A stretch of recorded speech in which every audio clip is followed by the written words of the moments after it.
In the United States, he had controversial views, caused a lot of people to dismiss him as out of touch or on the fringe or worse, and some things he is on the fringe on. It is unfortunately our loss that people, you didn't have to vote for him, but you should have listened to him.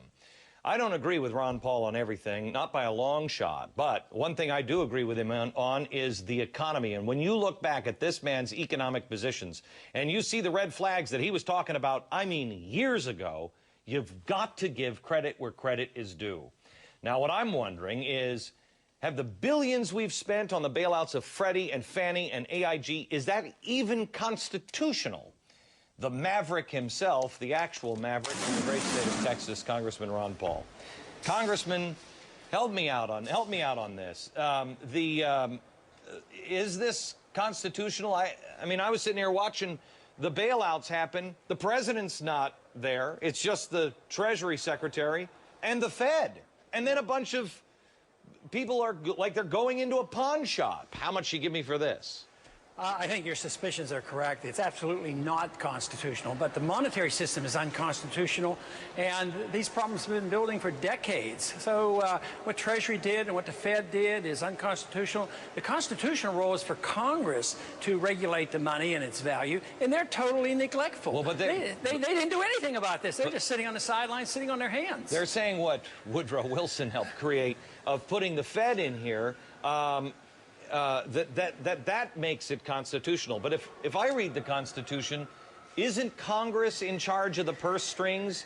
Only Congress can spend my money, right? That is right, and they're getting around it this way. They spent $85 billion yesterday, and they say, well, it wasn't appropriated, we just created the money. But they're stealing value from your dollar by increasing the supply of money. They devalue your currency. You pay the tax by higher prices. And the whole process of appropriation and the Congress being responsible, totally neglectful. Right now, this week, I got to thinking, Congress ought to just go home. I think they're irrelevant if they don't take upon themselves the role that they're supposed to perform. Do you think we're headed towards 1929, 1979, or a 1989-style Soviet collapse? It could be the '89 Soviet collapse. It won't be the same, but the system will have to be revamped. And how long do you think before? I mean, today is another anniversary. I had you on a couple of weeks ago, and you gave a speech, I don't know, 2 years ago, and you said, this is coming, and I had you on that anniversary of that speech, and you were dead right. I think today's another one where you said in 2003, you called again for things to happen, and that's what's happening this week.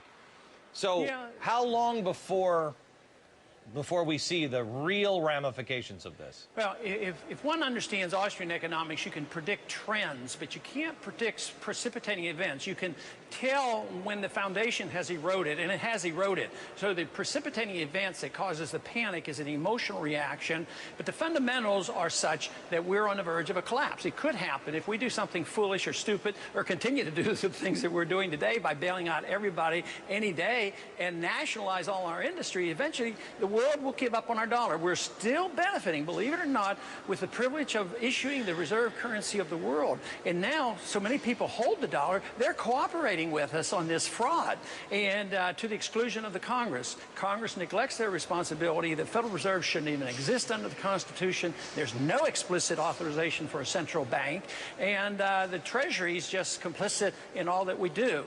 Economic law will end this eventually. I will tell you, Congressman, that while I'm not a conspiracy theorist by any stretch of the imagination, I will tell you that it almost feels like we're being set up by players that, for instance, the Secretary of the Treasury right now, he worked at Goldman Sachs. He was a big guy at Goldman Sachs.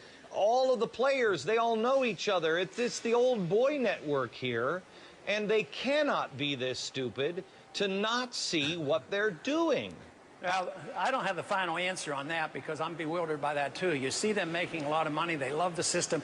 But I think what happens is they believe they can control it. You know, and they have this President's Working Group on Financial Markets, the Plunge Protection Team, and they're always believing they can be bailed out. But eventually the markets are more powerful than all those who do this planning, whether it's central economic planning through banking and monetary affairs. Eventually the market rules, and this is what's happening today. The market is shouting that you've overstepped your bounds and you can't can't do it any longer, so it'll bring us to our knees. Congressman, the Democrats are saying this is Bush's problem, and, you know, the failed economics.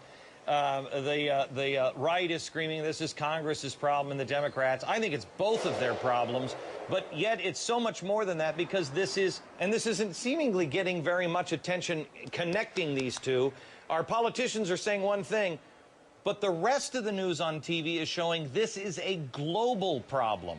This is happening all over the globe. Is that Congress's fault, too? Is that the president's fault? Did we cause it in the rest of the world? Or have the central banks done the same thing to the rest of the world?